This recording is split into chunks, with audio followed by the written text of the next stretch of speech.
எல்லோருக்கும் மிகவும் நல்வாழ்த்துக்கள்.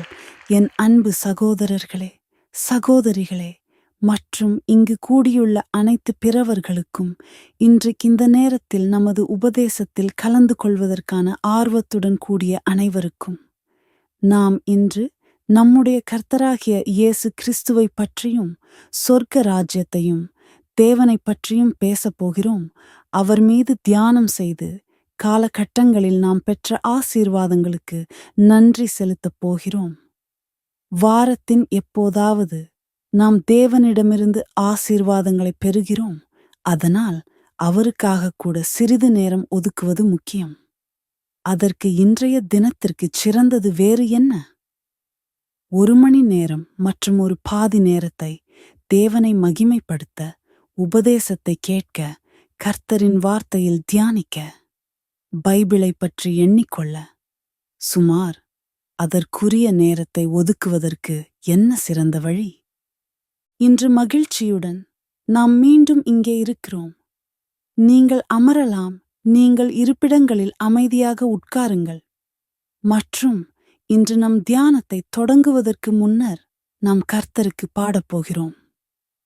நாம் அவருக்கு இன்னொரு கீதத்தை பாடுவோம்.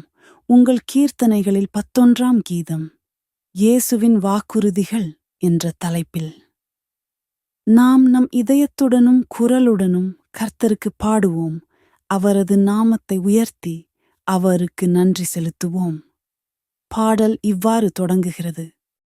Todas las promesas del Señor Jesús son apoyo poderoso de mi fe. Mientras luche aquí buscando yo su luz, siempre en sus promesas confiaré. Grandes, fieles, las promesas que el Señor Jesús ha dado.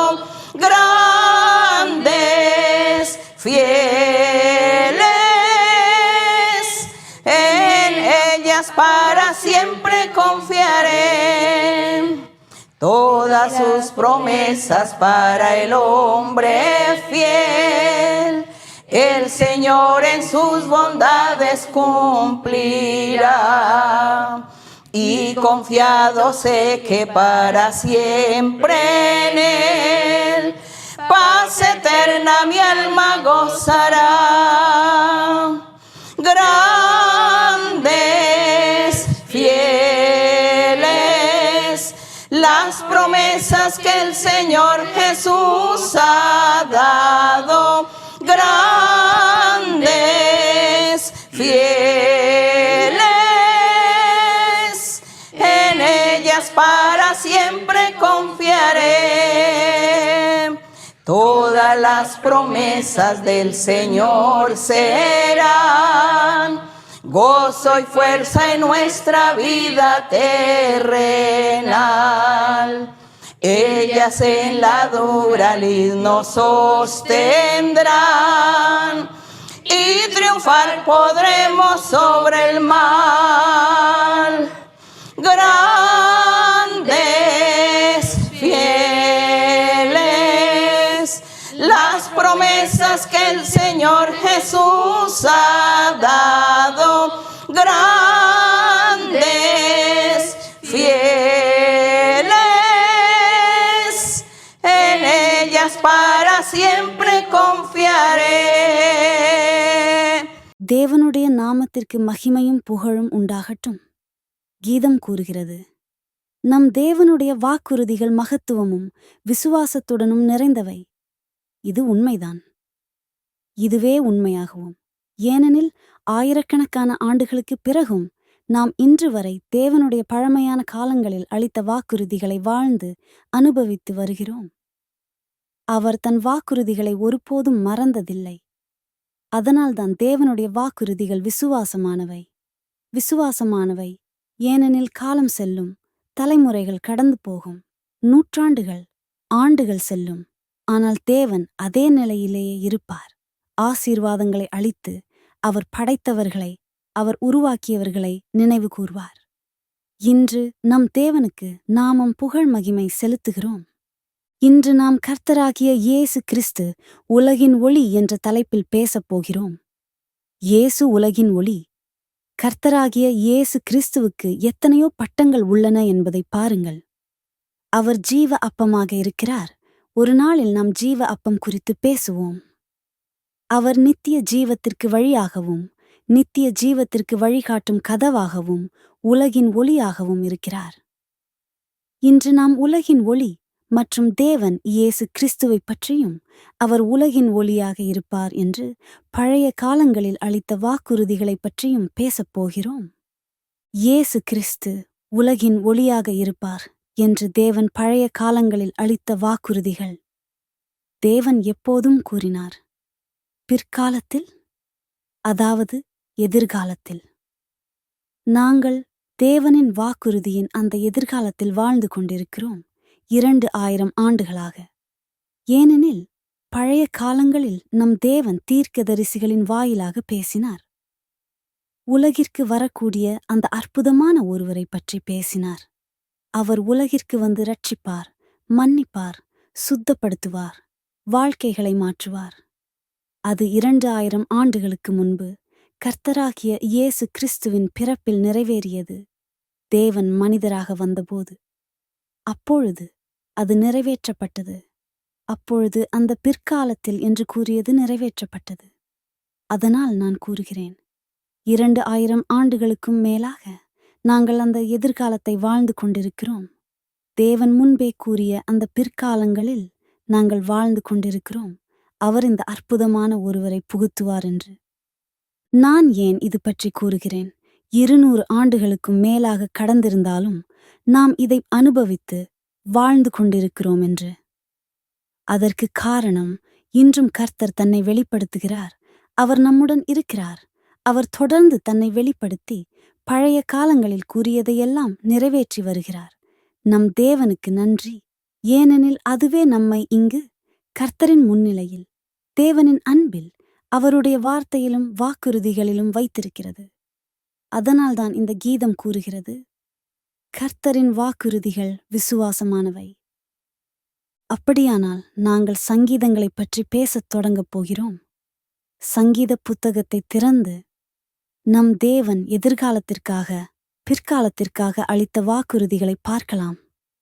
நான் குறிப்பிட்டது போல அந்த வாக்குறுதிகள் கர்த்தராகிய இயேசு கிறிஸ்து இந்த உலகிற்கு வந்ததுடன் நிறைவேறின. அந்த வாக்குறுதிகள் அல்லது பிற்காலங்கள், அந்த எதிர்காலம் நிறைவேறியது. சங்கீதம் 27 முதல் வசனத்தை விரைவாக உங்கள் பைபிளில் காணுங்கள். தெய்வீக வாக்குறுதி இவ்வாறு கூறுகிறது, கர்த்தாவே, நீரே என் ஒளியும் இரட்சகருமானவர். யாருக்கும் நான் பயப்பட மாட்டேன். கர்த்தர் என் வாழ்க்கையின் பாதுகாப்பானவர். எந்த மனிதனுக்கும் நான் அஞ்சேன்.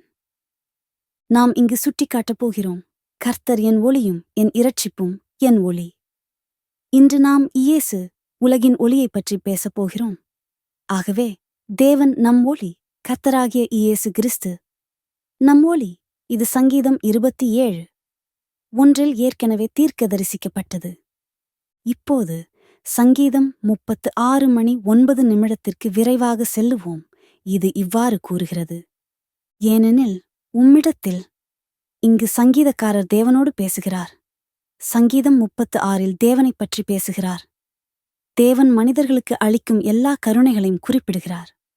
அவற்றில் ஒன்றாக இது கூறுகிறது, ஏனெனில் உம்மிடத்தில், நம் தேவனிடத்தில் ஜீவத்தின் ஊற்று இருக்கிறது. உம் ஒளியில் நாங்கள் ஒளியை பார்க்கிறோம். உம் ஒளியில், அதாவது தேவனுடைய ஒளி, நம் பிதாவின் ஒளி, அவர் அளித்த வாக்குறுதியும் கருணையும் நம்மை வேறு ஒரு ஒளியினை காண செய்யும். உம் ஒளியில் நாங்கள் ஒளியை பார்க்கிறோம். தேவன் ஒளி. ஒரு குறிப்பிட்ட நேரத்தில் அவர் மனித உருவில் தோன்றி மனிதர்களோடு பூமியில் வசித்தார். அந்த நபர் ஒளி என்று அழைக்கப்பட்டார். உம் ஒளியில் நாங்கள் ஒளியை பார்க்கிறோம். இங்கு வாக்குறுதி உள்ளது.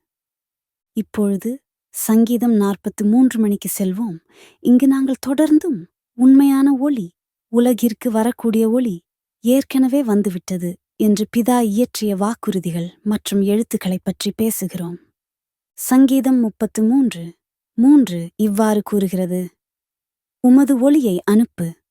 ஆனால் வார்த்தை 2 படிப்போம். இது இவ்வாறு கூறுகிறது: தேவனே, நீர் என் பாதுகாப்பிடம். ஏன் என்னை கைவிட்டீர்? பகைவரிடமிருந்து தப்பும் வழியை நீர் ஏன் எனக்கு காட்டவில்லை? இது தேவனால் நிராகரிக்கப்பட்ட ஒருவரின் குற்றச்சாட்டாக இருந்தது. ஆனால் இந்த நபர் தம்மால் பாவம் செய்து விட்டார்கள், தேவனை பின்தள்ளிவிட்டார்கள் என்பதை உணரவில்லை. அதனால் தேவன் அவர்களை நிராகரித்தார். அவர்கள் கர்த்தரை நோக்கி கெஞ்சத் தொடங்குகிறார்கள். ஏன் நீர் என்னை நிராகரித்தீரே?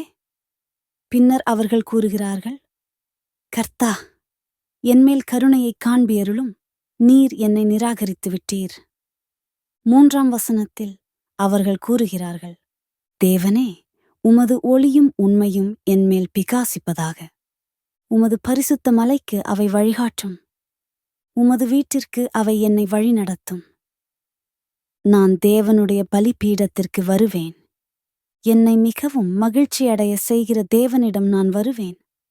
தேவனே, என் தேவனே, உம்மை சுரமண்டலத்தால் வாழ்த்துவேன். அப்படியானால் இங்கு பேசுகிறவர்கள் தேவனால் நிராகரிக்கப்பட்டவர்கள், மீதமுள்ளவர்கள் ஆவார்கள். அவர்கள் நிராகரிக்கப்பட்டு கடுமையாக கர்த்தரால் தண்டிக்கப்பட்டார்கள். ஏனெனில் அவர்கள் 70 ஆண்டுகளுக்கு பாபிலோனில் கைதிகளாக அழைத்து செல்லப்பட்டார்கள். அதனால் இங்கு மீதமுள்ளவர்கள் கர்த்தரிடம் கூறுகிறார்கள், ஏன் நீர் எங்களை நிராகரித்தீர்? ஏன் துரோகிகளுக்கு எங்களை ஒப்படைக்க நீர் அனுமதித்தீர்? உமது ஒளியையும் உமது சத்தியத்தையும் அனுப்புமாறு. அந்த நேரத்தில் பிதா அவர்களிடம் கூறியிருப்பார், ஆம், நான் ஒரு ஒளியையும் ஒரு சத்தியத்தையும் அனுப்புவேன். நான் அவற்றை உங்களை வழிநடத்த, உங்களை பரிசுத்த மலைக்கு கொண்டு போக அனுப்புவேன். அதாவது நம் கர்த்தராகிய இயேசு கிறிஸ்துவின் தேவாலயமாக மற்றும் உமது வாசஸ்தலங்களுக்கு, அதாவது கிறிஸ்துவின் தேவாலயத்திற்கு. தேவனுடைய வாசஸ்தல்கள், தேவனிடம் மாற்றப்பட்ட ஆண்களும் பெண்களும் நிரூபணமாக வாழ்கிறவர்களின் இதயங்கள், இவைதான் தேவனுடைய வாசஸ்தல்கள். இதுவே பரிசுத்த மலை. அதனால் இங்கு மீதமுள்ளவர்கள் கர்த்தரிடம் கூறினார்கள், உமது ஒளியையும் உமது சத்தியத்தையும் அனுப்பு. அப்போது கர்த்தர் கூறினார், ஆம், நான் அவற்றை கைவிடுவேன். நான் ஒளியையும் அனுப்புவேன், சத்தியத்தையும் அனுப்புவேன். இதனால் நமக்கு கர்த்தருக்காக இன்னொரு பட்டம் உள்ளது. அவர் சத்தியம், அவர் வழி. இங்கு உமது ஒளியையும் உமது சத்தியத்தையும் அனுப்பு என்றபோது அந்த ஒளி, அது ஒளியூட்ட உதவுகிறது என்று கூறுகிறது. இருள் சூழ்ந்த இரவு, நிலவு இல்லாமல், நட்சத்திரங்கள் இல்லாமல், முழுமையான இருட்டில் இருக்கும்போது எங்களிடம் ஒளி இல்லாமல் நடந்தால் நாங்கள் நடக்க முடியாது. நாங்கள் காண மாட்டோம். நாங்கள் இருளில் இருப்பதைப் போல நடந்து கொண்டிருக்கிறோம். ஆகவே அந்த இருள் நிறைந்த இரவில் நாம் நடைபயிற்சி செய்ய ஒளி தேவைப்படுகிறது. நாம் நடக்க வேண்டிய பாதையில் வழிநடத்தக்கூடிய ஒளி வேண்டும். இல்லையெனில் நாம் தடுமாறி விழப்போவோம். அந்த இருள், அந்த நிழல்களில் நடந்து செல்லும்போது ஆபத்தில் சிக்கக்கூடும். ஆகவே நமக்கு ஒளி தேவை. எப்படி நாம் உடல் ரீதியாக இருளில் ஒளியை தேவைப்படுகிறோமோ, அதேபோல நம் ஆன்மாவும் நம் ஆவியும் ஒளியை தேவைப்படுகிறது. ஏனெனில் நாங்கள் முந்தைய காலங்களில் இருளில் வாழ்ந்தோம். இன்னும் பலர் இருளில் வாழ்ந்து கொண்டிருக்கிறார்கள். ஆவிகாரியமாக இருளில் அவர்கள் தேவனின் சத்தியத்தை அறியவில்லை. அவர்கள் தேவனை அறியவில்லை. அவர்களுக்கு தேவனிடமிருந்து வரும் அந்த ஒளி இல்லை. உண்மையான மார்க்கத்தின் தெளிவு இல்லை. இது அவர்களை ஒரு சிறந்த வாழ்க்கைக்கு தூண்டுகிறது. மகிழ்ச்சியுடன் வாழ, சமாதானம், மகிழ்ச்சி, ஆவல்களால் நிரம்பிய வாழ்க்கையை அனுபவிக்க இங்கு தெளிவு இல்லை. ஆக மக்கள் இருளில் இருக்கிறார்கள். யாரை நம்ப வேண்டும் என்று அறியவில்லை. அவர்கள் எங்கு செல்கிறார்கள் என்பதையும் அறியவில்லை. சிலர் அவர்களிடம் அந்த இடத்திற்குச் செல்லுங்கள் என்று சொல்வார்கள். மற்றவர் அங்கு செல்லுங்கள் என்பார். மற்றொருவர் சூனியக்காரரிடம் சென்று பாருங்கள். ஜாதகர் அல்லது கணியாளர் உங்கள் பிரச்சனைகளை தீர்ப்பார். ஏனெனில் அவர் உங்களுக்கு பணம் கிடைக்குமா என்று முன்னறிவிப்பார் என்பார். பிரச்சனை என்னவெனில், கணியாளர் ஆம், உங்களுக்கு பணம் கிடைக்கும் என்று சொல்லலாம். ஆனால் எப்பொழுது, அல்லது எவ்வாறு பணம் கிடைக்கும் என்பதை கூறமாட்டார். நிச்சயமாக அந்த நபர் காத்திருப்பார். ஆனால் அவர் அதை ஒருபோதும் பெறமாட்டார். ஏனெனில் அவர் இருளில் நடந்து கொண்டிருக்கிறார். அவர் எவ்வாறு தன்னை கைவிட வேண்டும் என்று அறியவில்லை. அவர்களை வழிநடத்த ஒருவரும் இல்லை. மற்றவர்களும் சொல்லுவார்கள், அந்த இடத்திற்கு செல்லுங்கள், அங்கு ஆசீர்வாதங்கள் கிடைக்கும்.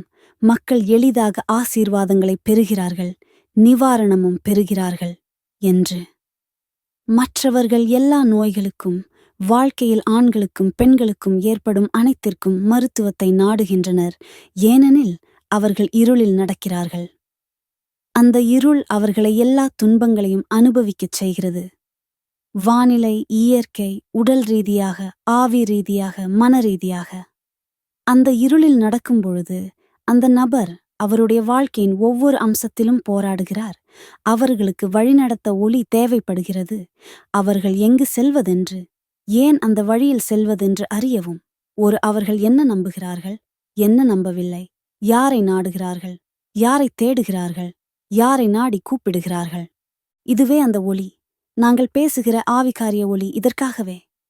கர்த்தராகிய இயேசு உலகின் ஒளி. அதற்காகவே அந்த ஒளி இருக்கிறது. அந்த ஒளியும் அந்த சத்தியமும் நம்மை சிறந்த, சரியான பாதைக்கு அழைத்துச் செல்லும். உடல் ரீதியாக, பொருள் ரீதியாக சமாதானத்துடன் வாழ்வோம். பின்னர் ஒரு நாள் மரணத்திற்குப் பிறகு தேவனுடன் இருப்போம்.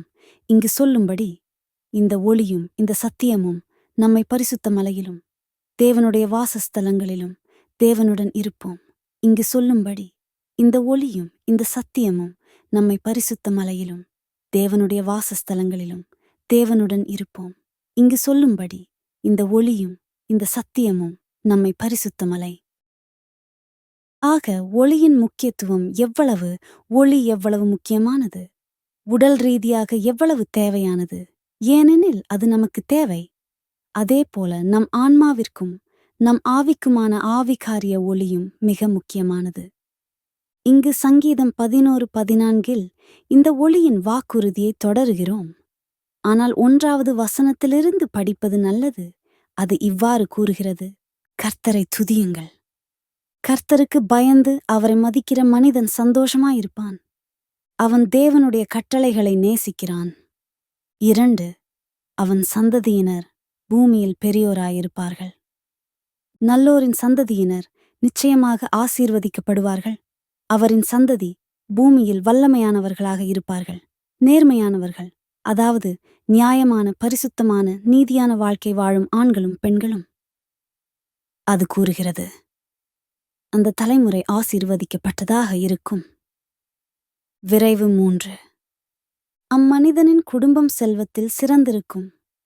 அரே, இது எனக்கு பிடிக்கிறது. அதில் செல்வமும் ஐசுவரியமும் இருப்பது எனக்கு சுவாரஸ்யமாக தெரிகிறது.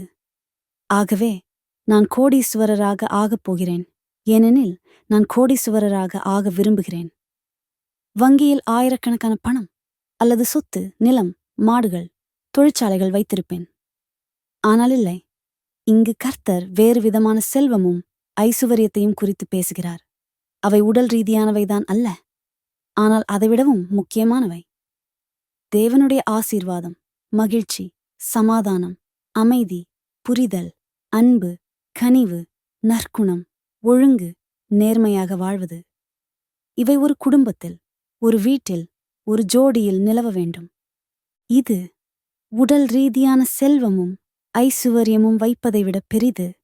ஆனால் தேவன் தம்முடைய குழந்தைகளுக்கு தேவையானதை வழங்காமல் இருப்பார் என்று சொல்ல முடியாது. தேவையானதை அவர் ஒருபோதும் வழங்காமல் இருந்ததில்லை.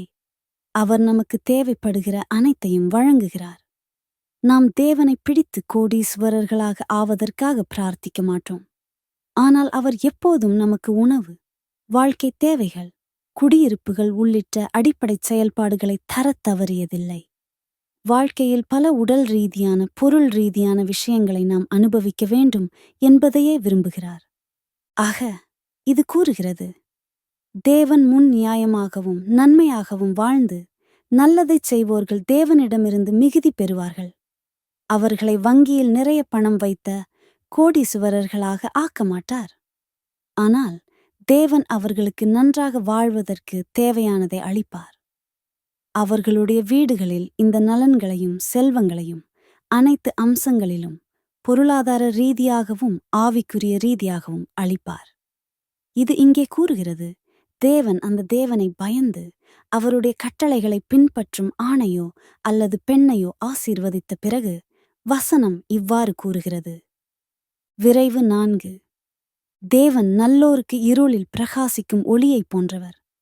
இதுவரை அவர் அவர்களுக்கு நலன்களையும் செல்வங்களையும் ஆசீர்வாதங்களையும் சமாதானத்தையும் மிகுதியான வளத்தையும் அவர்களின் வீட்டில் கொடுத்தார். பின்னர் அவர் இன்னொரு முக்கியமான ஆசீர்வாதத்தை அவர்களுக்கு அளித்தார். ஒளி. நேர்மையானவர்களுக்கு இருளில் ஒளி உதிக்கிறது. எனவே இங்கே ஒளி என்பது நம் கர்த்தராகிய இயேசு கிறிஸ்துவை குறிக்கிறது. ஒளி அவர்களுக்கு அடிக்கடி பிரகாசிக்கத் தொடங்கும் என்று கூறுகிறது. தேவன் நல்லோருக்கு இருளில் பிரகாசிக்கும் ஒளியைப் போன்றவர். தேவன் நன்மையும் தயவும் இரக்கமும் உள்ளவர். அவர் இருளின் நடுவில் பிரகாசித்த ஒளியை அளித்தார்.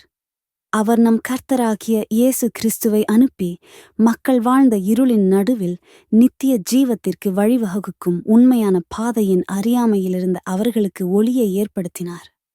கர்த்தராகிய இயேசுவுக்கு முன்னர் அனைவரும் தாங்கள் நன்றாக செயல்படுகிறோம், மோசேயின் நியாயப்பிரமாணத்தை நிறைவேற்றுகிறோம், இது போதுமானது, இதை செய்து நித்திய ஜீவத்தை பெற்றுக்கொண்டோம் என்று எண்ணினர்.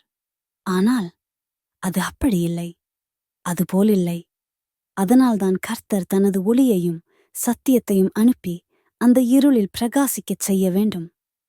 கர்த்தராகிய இயேசு கிறிஸ்து வந்து தேவனுடைய ராஜ்யத்தையும் அவர் நியாயத்தையும் பிரசங்கிக்கத் தொடங்கினார். கர்த்தராகிய இயேசு கிறிஸ்து பிரகாசிக்கத் தொடங்கினார். இருளில் ஒளி வீசத் தொடங்கினார். கர்த்தருக்கு மகிமை. ஏனெனில் அவர் இன்னும் இன்று நம்மீது பிரகாசிக்கிறார். கர்த்தர் நமக்கு ஒளியூட்டுகிறார். இதுவே அற்புதமானது. ஈசாயா தீர்க்கதரிசியை நோக்கி செல்வோம். ஏனெனில் முதலில் தேவன் அளித்த வாக்குறுதிகளை பார்க்கிறோம். பின்னர் அந்த வாக்குறுதிகளின் நிஜத்தையும் அல்லது நிறைவேற்றத்தையும் காண்போம். கர்த்தரின் வாக்குறுதியின் நிறைவேற்றம் தேவன் அளித்த வாக்குறுதி. ஈசாயா 2:01. ஆமோச்சின் மகனான ஏசாயா யூதா மற்றும் எருசலேம் பற்றிய செய்தியை பார்த்தான். கர்த்தருடைய ஆலயம் மலையின் மேல் இருக்கும். இறுதி நாட்களில் அம்மலை அனைத்து குன்றுகளையும் விட உயரமாக இருக்கும். அனைத்து நாடுகளிலும் உள்ள ஜனங்கள் தொடர்ச்சியாக அங்கு வருவார்கள். பிற்காலங்கள் என்பது கர்த்தராகிய இயேசு கிறிஸ்து பூமியில் தோன்றும் நாள்களை குறிக்கும். அப்பொழுது பிற்காலங்கள் நிறைவேறி அந்த எதிர்காலம் நிகழும். பிற்காலங்களில் இவை நிகழும், அதாவது கர்த்தரின் வீட்டின் மலை உறுதியாக நிறுவப்படும். கர்த்தரின் மலை, மலைகளின் தலைவனாக.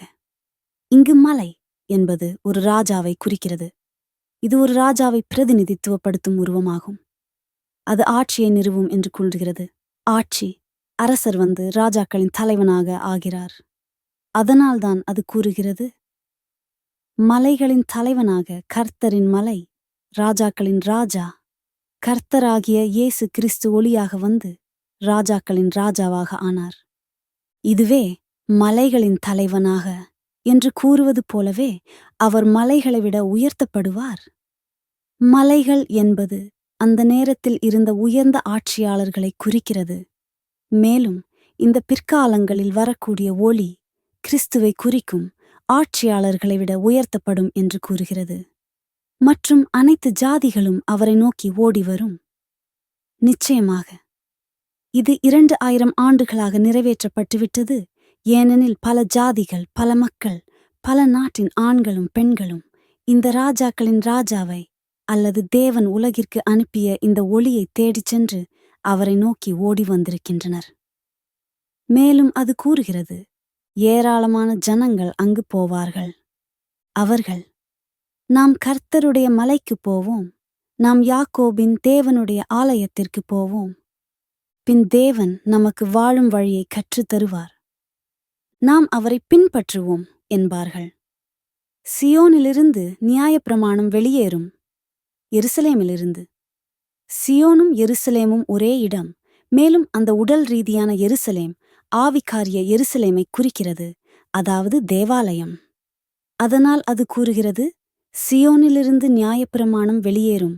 எருசலேமிலிருந்து, இது சியோனைப் போலவே தேவனுடைய வார்த்தை வெளியேறும். இது நியாயப்பிரமாணமாகவே உள்ளது. நாம் இங்கு ஒரே கருத்தின் மீட்பை பார்க்கிறோம். அது கூறுகிறது, சியோனிலிருந்து நியாயப்பிரமாணம் வெளியேறும். மீண்டும் எருசலேமிலிருந்து கர்த்தரின் வார்த்தை வெளியேறும். இது ஒரே பொருளை குறிக்கிறது.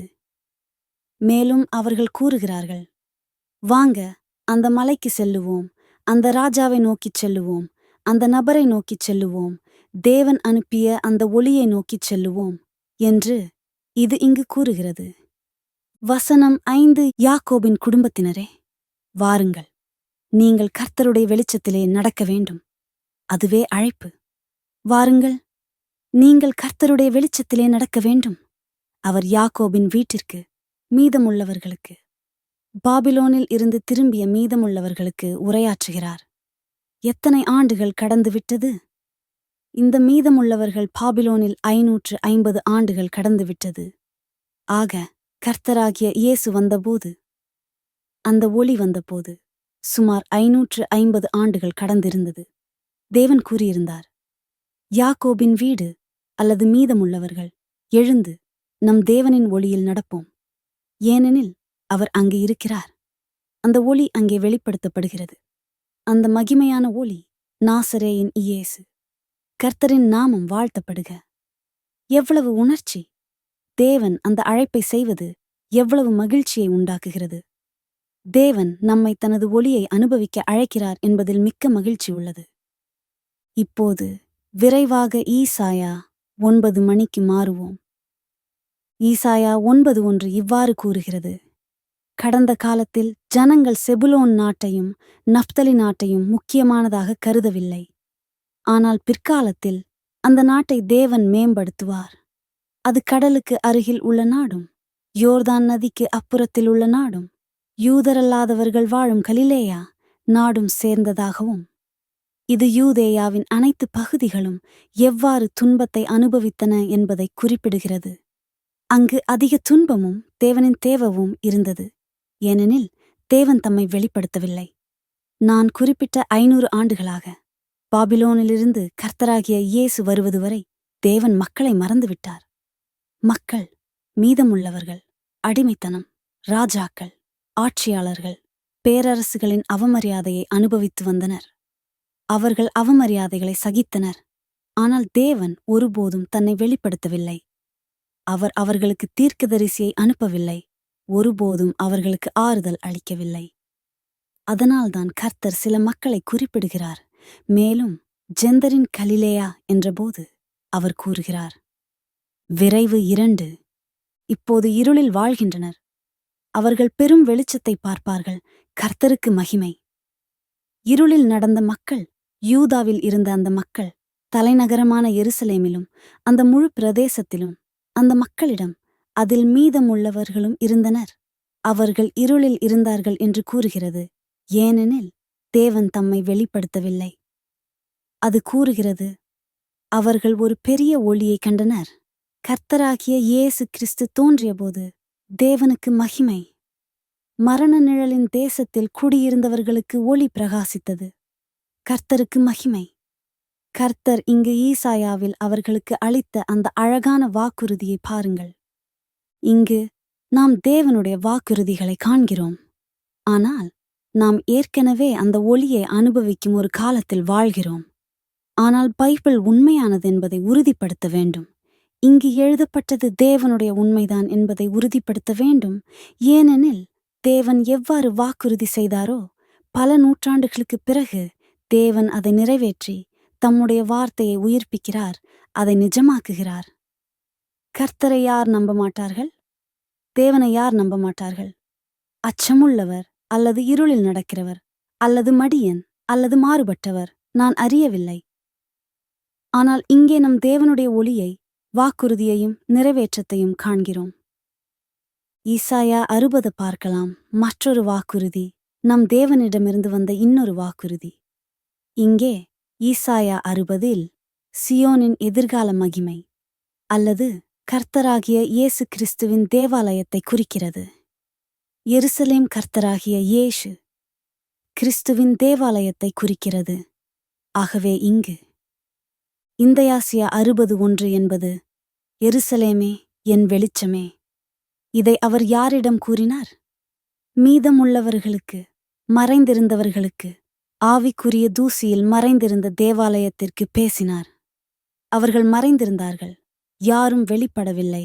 ஏனெனில் அவர்கள் அடிமைத்தனத்தில் இருந்தனர், துன்பம் அனுபவித்து வந்தனர் மற்றும் தேவன் தன்னை வெளிப்படுத்தவில்லை. பின்னர் கர்த்தராகிய இயேசு வரும்போது அவர் அவர்களிடம் கூறுகிறார், எழுந்து பிரகாசிக்க தூசியை நீக்கிவிடுங்கள். நீங்கள் அங்கே புதைக்கப்பட்டு மறைத்து தூசியில் மூடப்பட்டுள்ளீர்கள். எழுந்து பிரகாசிக்க உங்கள் ஒளி வந்துவிட்டது. மீசியா வந்துவிட்டார், இரட்சகர் வந்துவிட்டார், உங்களை பாதுகாக்கும் ஒருவர் வந்துவிட்டார், உங்களை இரட்சிக்கும், உங்கள் பாவங்களை மன்னிக்கும் ஒருவர். உங்கள் ஒளி வந்துவிட்டது. கர்த்தரின் மகிமை உம்மீது உதித்துவிட்டது. தேவாலயம் உம்மீது எருசலேம் அல்லது ஆவிக்குரிய சியோன், அதாவது தேவாலயம். அவர்களிடத்தில் இஸ்ரவேலின் மீதமுள்ளவர்களும் ஜெந்தர்களும் இருந்தனர். ஏனெனில் இப்போது அவர்களுக்கு அந்த ஒளியை பார்ப்பதற்கும் அதை அனுபவிப்பதற்கும் ஜெந்தர்கள் வாய்ப்பிருந்தது. அவர்கள் ஆவிக்குரிய சியோனாக, ஆவிக்குரிய எருசலேமாக இருப்பார்கள். அதனால் தேவனைப் போற்றி மகிமைப்படுத்த, அவரை தேட ஒரு குறிப்பிட்ட உடல் ரீதியான இடத்திற்குச் செல்வது இப்போது அவசியமில்லை. ஏனெனில் அவர் பூமியில், இந்த உலகில் எந்த ஒரு குறிப்பிட்ட இடத்திலும் இல்லை. அவர் இதயத்தில் இருக்கிறார், ஏனெனில் தேவன் ஆவியாக இருக்கிறார். உலகம் முழுவதிலும் உள்ள ஆயிரக்கணக்கான பெண்களும் ஆண்களும் அவரை காதலித்து அவரது கட்டளைகளை பின்பற்றுகிறவர்களின் இதயங்களில் இருக்கிறார். இவர்களே ஆவிக்குரிய சியோனாக, ஆவிக்குரிய எருசலேமாக அழைக்கப்படுவார்கள். உங்கள் ஒளி வந்துவிட்டது. உங்கள் ஒளி இயேசு கிறிஸ்து. பின்னர் தேவன் இந்த உயிர்களின் இதயங்களில் உறைவதற்கு தொடங்குகிறார். கர்த்தரின் நாமம் மகிமையாக உள்ளது. மேலும் இது கூறுகிறது, கர்த்தரின் மகிமை உம்மீது உதித்துவிட்டது. வசனம் 2. இப்போது பூமியை இருள் மூடியிருக்கிறது. ஜனங்கள் இருளில் உள்ளனர். ஆனால் கர்த்தர் உன்மேல் ஒளி வீசுகிறார். அவரது மகிமை உன்மேல் தோற்றம் தரும். அவருடைய மகிமை காணப்படும். தேவனுடைய மகிமை தேவாலயத்தில் காணப்பட்டு வெளிப்படுத்தப்படும். கர்த்தருக்கு மகிமை. வசனம் 3. தேசங்கள் உனது வெளிச்சத்திடம் தேவன் வரும். இங்கு அது இஸ்ரவேல் மக்கள் என அழைக்கப்படும் ஜாதி மட்டும் என்று சொல்லவில்லை. இங்கு கூறுகிறது, ஜாதிகள் வருவார்கள், பல ஜாதிகள். ஏனெனில் அது அபிராகாமுக்கு அளிக்கப்பட்ட வாக்குறுதி. நீ பல ஜாதிகளின் பிதாவாக இருப்பாய், உன் சந்ததிக்கு நான் அந்த ஆசீர்வாதத்தை அளிப்பேன் என்று. அபிராகாமின் சந்ததியாய் இயேசு கிறிஸ்து நாசரேயாக வந்தார். கர்த்தரின் நாமம் வாழ்த்தப்படுக.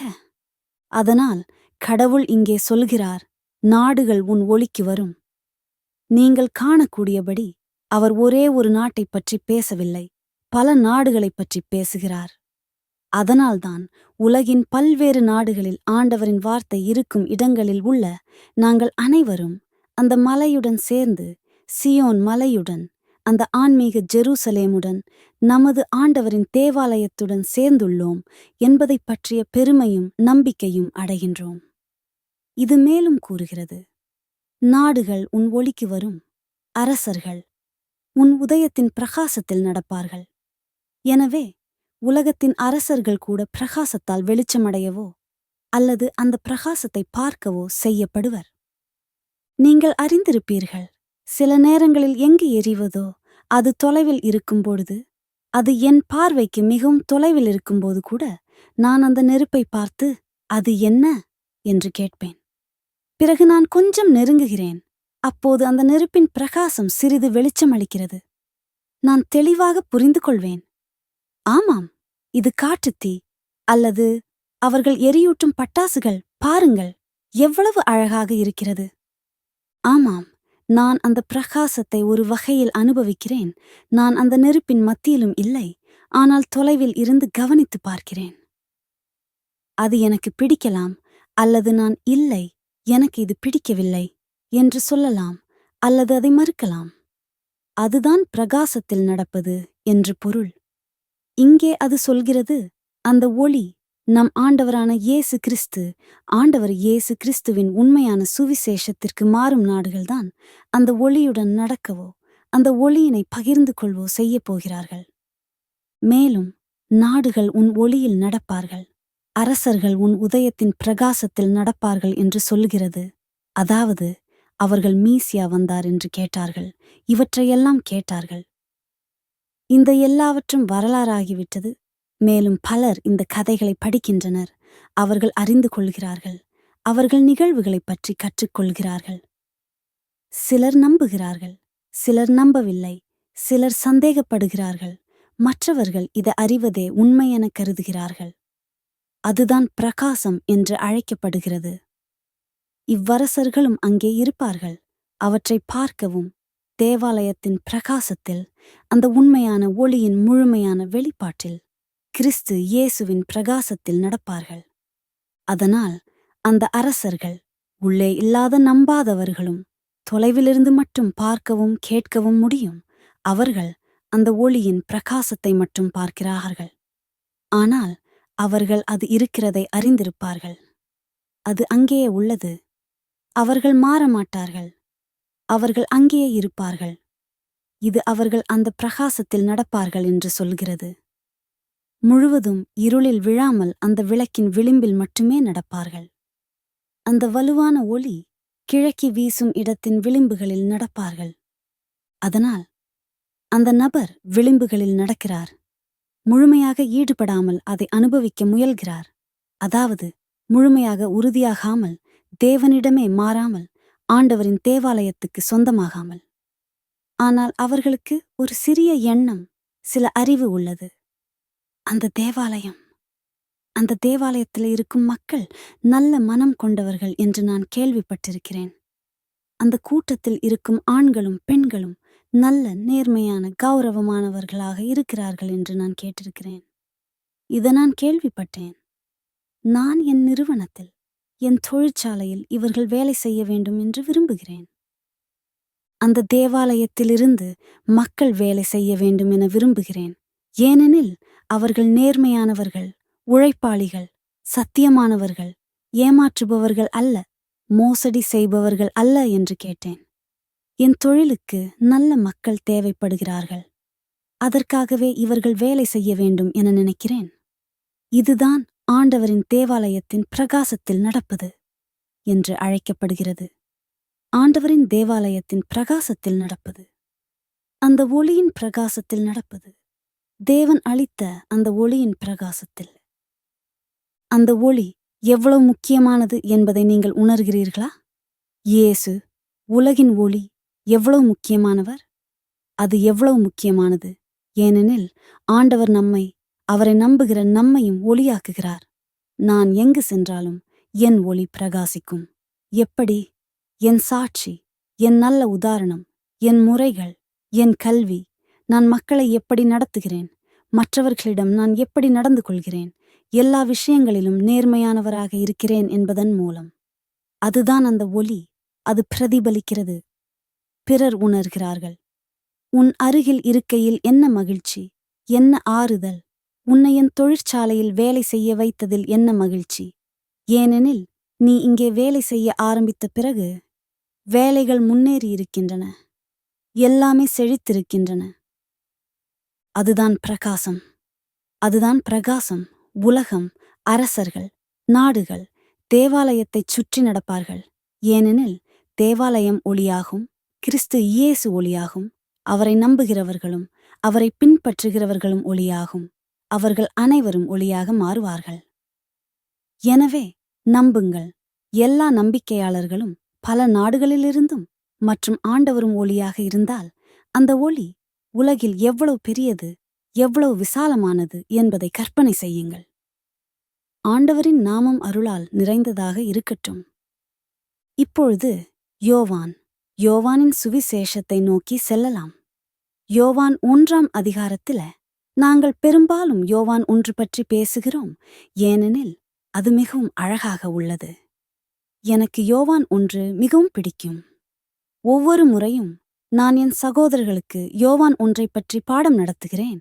நான் செல்கின்ற தேவாலயங்களில் நாம் யோவான் ஒன்றை திறந்து ஆண்டவரைப் பற்றி பேசுவோம். வாழ்க்கையின் வார்த்தையைப் பற்றி பேசுவது எவ்வளவு அருமை! அதைப் பற்றி பேசுவது அல்லது அதே விஷயத்தை படிப்பது ஒருபோதும் சலிப்படையாமல் இருக்கும். ஏனெனில் அது ஆன்மாவையும் ஆவியையும் நிரப்பி ஆறுதலளிக்கிறது. எனவே நான் எப்போதும் அவர்களை யோவான் ஒன்றை வாசிக்கச் செய்வேன். இங்கே இதைச் சொல்கிறது. உலகம் ஆரம்பிக்கும் இப்பொழுது சகோதரர்களே, நாம் வாசித்த வாக்குறுதியின் நிறைவேற்றத்தை பார்க்கப் போகிறோம். தேவன் பழைய ஏற்பாட்டில் வாக்குறுதிகள் அளித்தார், மேலும் அவற்றை பரிசுத்த வேதத்தின் பல பகுதிகளில் காணலாம். நேரக்குறைவினால் நாங்கள் அனைத்தையும் வாசிக்க முடியாது. எனவே சில பாடல்களையும் ஏசாயா நபி வேதத்திலிருந்து சில வசனங்களையும் வாசித்தோம். அப்பொழுது தேவன் எப்போதாவது தனது ஒளியை அனுப்புவார் என்று அளித்த வாக்குறுதிகளைப் பற்றி. இங்கே யோவான் ஒன்றில் நாம் தேவனின் வாக்குறுதியின் நிறைவேற்றத்தை பார்க்கிறோம். அவர் தனது ஒளியை அனுப்பினார். மேலும் இது சொல்கிறது. வசனம் 1 இவ்வாறு கூறுகிறது. உலகம் ஆரம்பிக்கும் முன்பே வார்த்தை இருந்தது. அந்த வார்த்தை தேவனோடு இருந்தது. அந்த வார்த்தை தேவனுடன் இருந்தது. மேலும் இது கூறுகிறது. அந்த வார்த்தை தான் தேவன். என்ன ஒரு மகத்தான இரகசியம்! என்ன ஒரு மகத்தான இரகசியம்! அதனால் இது கூறுகிறது. அந்த வார்த்தை தேவன். அந்த வார்த்தைதான் தேவன். அந்த ஒளி, சரி, அது ஒளியாக இருக்கிறதா என்று பார்ப்போம். இவ்வாறு சொல்கிறது. விரைவு 3. அனைத்தும் அவர், வார்த்தை மூலமாகவே உண்டாக்கப்பட்டன. அவரில்லாமல் எதுவும் உருவாகவில்லை. அவருக்குள் ஜீவன் இருந்தது. அந்த ஜீவன் உலகத்து மக்களுக்கு ஒளியாயிருந்தது. அந்த வார்த்தையில் நித்திய ஜீவம் இருந்தது. மற்றும் அந்த நித்திய ஜீவம் மனிதர்களின் ஒளியாக இருந்தது. இதன் மூலம் நாசரேத் இயேசுவை பற்றியே கூறப்படுகிறது. மேலும் இது இவ்வாறு கூறுகிறது. விரைவு 5. அந்த ஒளி இருளிலே வெளிச்சத்தை தந்தது. இருளானது அந்த ஒளியை மேற்கொள்ளவில்லை. விரைவு 8. யோவான் ஒளி அல்ல. ஆனால் அவன் அந்த ஒளியைப் பற்றி மக்களிடம் சொல்லவே வந்தவன். இது யோவான் நாதநாயகரை குறிக்கிறது. அது யோவானால் அனுப்பப்பட்ட ஒரு மனிதரைப் பற்றி கூறுகிறது. அவர் யோவான் என்று அழைக்கப்பட்டார். மற்றும் வசனம் 8 இது இவ்வாறு கூறுகிறது. யோவான் அந்த ஒளி அல்ல, ஆனால் அந்த ஒளிக்கு சாட்சி அளிக்க வந்தார். விரைவு 9. அனைத்து மக்களுக்கும் வெளிச்சத்தை தருகிற அந்த உண்மையான ஒளி உலகத்திற்கு வந்து கொண்டிருந்தது. நாம் கவனிக்க வேண்டும்.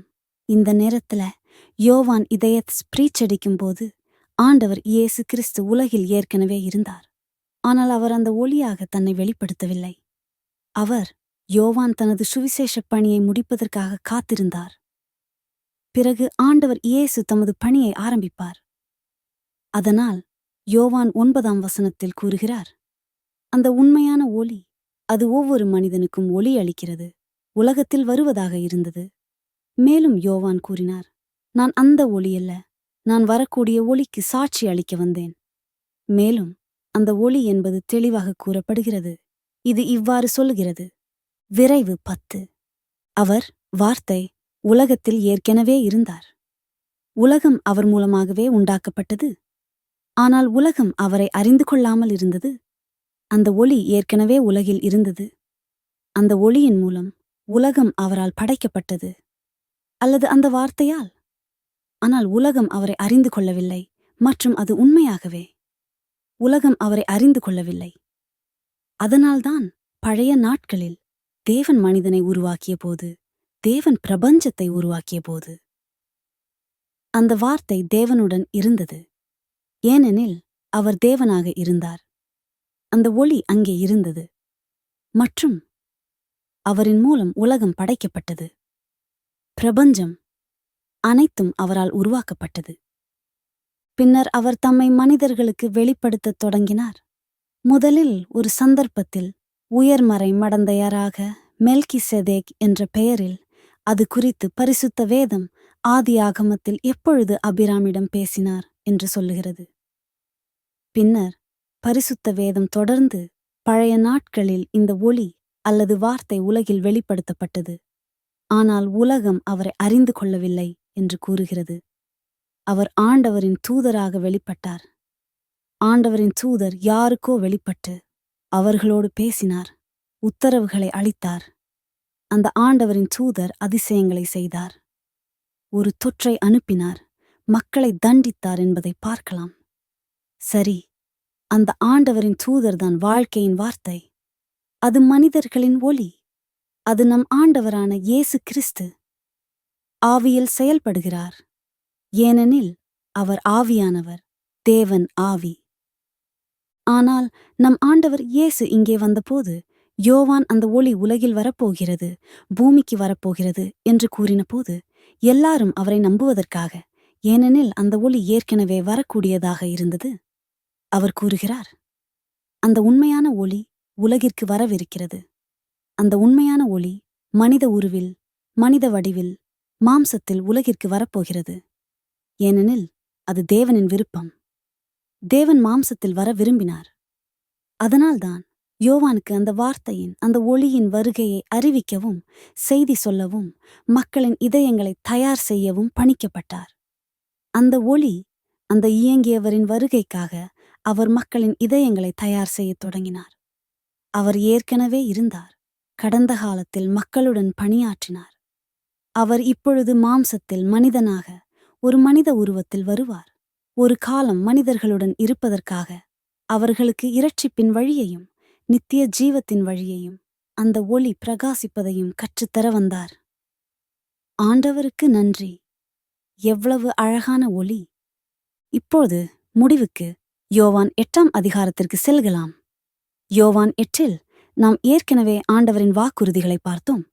பின்னர் யோவான் நாதநாயகர் அந்த வாக்குறுதிகளைப் பற்றி சாட்சி அளித்ததை, அவை ஒரு நிஜம் என்பதை கண்டோம்.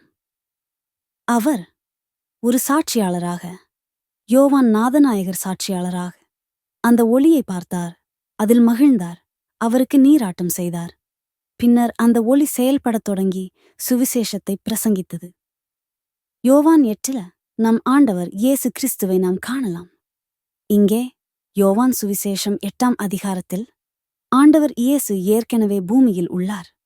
மனிதராக, மனித உருவில் மாற்றப்பட்டு பரலோக அரசினை பிரசங்கித்து வருகிறார்.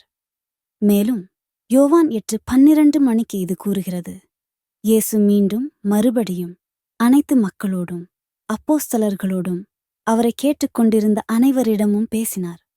மேலும் அவர் கூறுகிறார், மீண்டும் இயேசு மக்களோடு பேசினார். அவர், நானே உலகத்துக்கு ஒளி, என்னை பின்பற்றி வருகிற எவனும் ஒருபோதும் இருளில் வாழமாட்டான், அவன் வாழ்வை தருகிற ஒளியைப் பெறுவான் என்றார். மகிமை என் ஆண்டவருக்கே. நான் அந்த வசனத்தை உங்களிடமிருந்து படிக்க கேட்டேன். அது மிகவும் அழகாகவும் மிகவும் மனம் கவர்ந்ததாகவும் இருந்தது என்று நினைக்கிறேன். ஆண்டவர் சொல்கிறார், நான் உலகின் ஒளி. என்னை பின்பற்றும் ஒருவர் இருளில் நடக்க மாட்டார்கள், ஏனெனில் அவர்கள் நித்திய ஜீவத்திற்கு கொண்டு செல்லும் வழியை அறிந்து கொள்வார்கள். அவர்கள் தேவனின் சத்தியத்தை அறிந்து கொள்வார்கள், உண்மையான போதனையை அறிந்து கொள்வார்கள், பிரார்த்திக்க கற்றுக்கொள்வார்கள், விசுவாசம் கற்றுக்கொள்வார்கள், நம்பிக்கையை பெறுவார்கள், நல்லதும் தீமையும் இடையே வேறுபாட்டை கற்றுக்கொள்வார்கள்.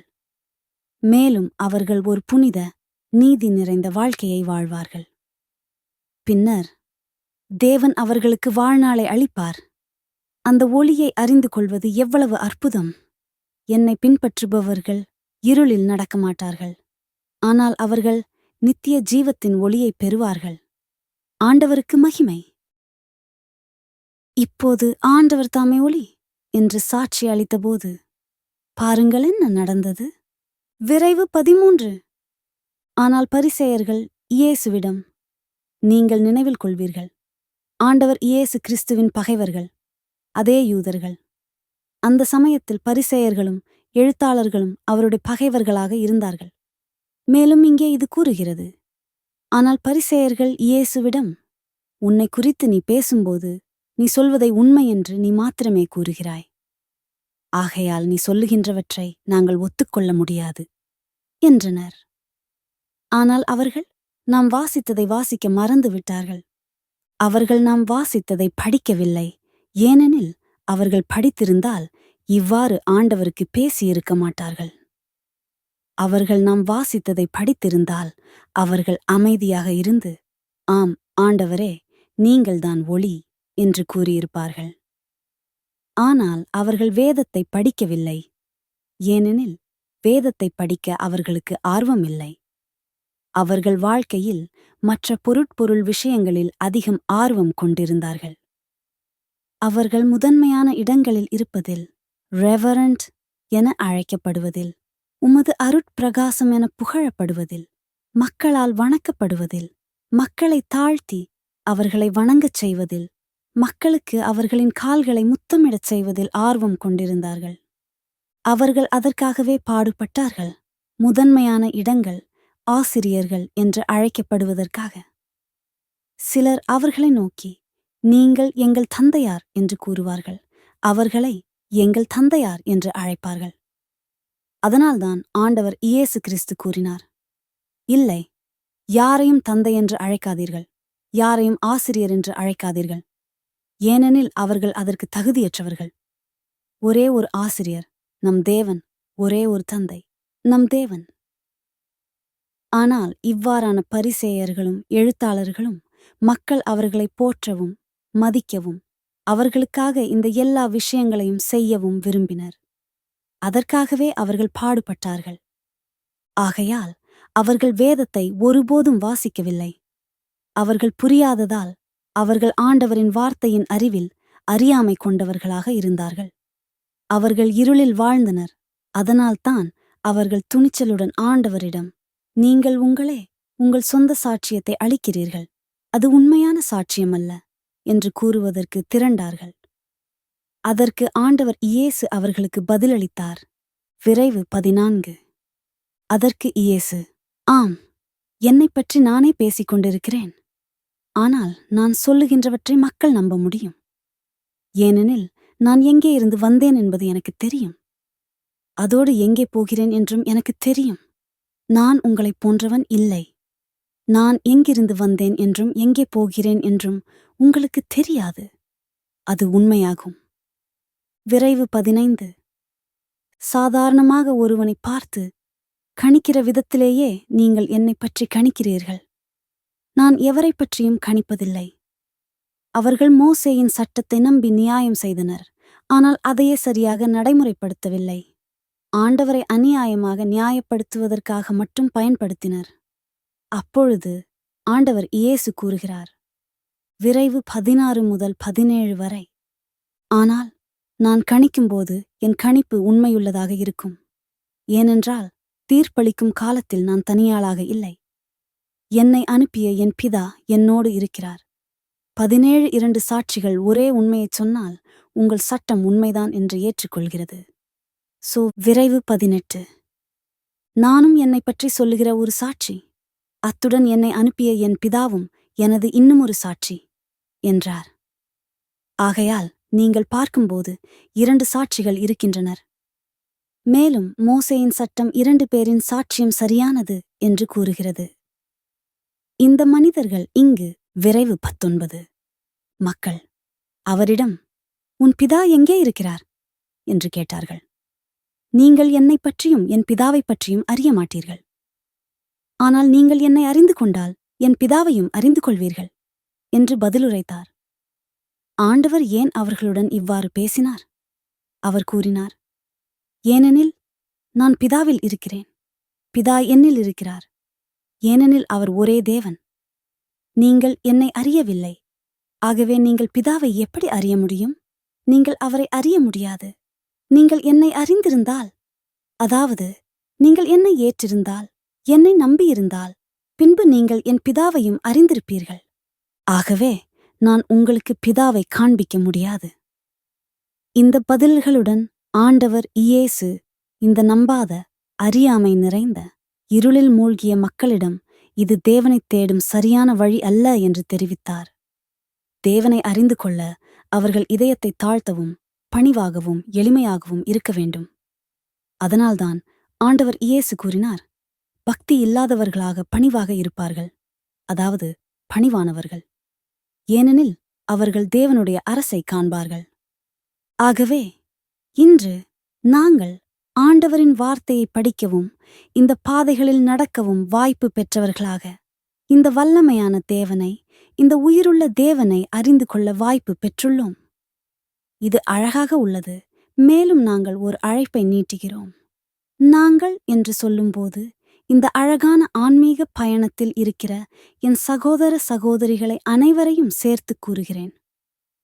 தேவாலயத்திற்கு சென்று கூட முடியாதவர்கள், வேதத்தை படிக்க முடியாதவர்கள், அல்லது தங்கள் வாழ்க்கையிலும் இதயங்களிலும் தேவனின் இருப்பை உணர முடியாத ஆண்களையும் பெண்களையும் நாங்கள் அழைக்கிறோம்.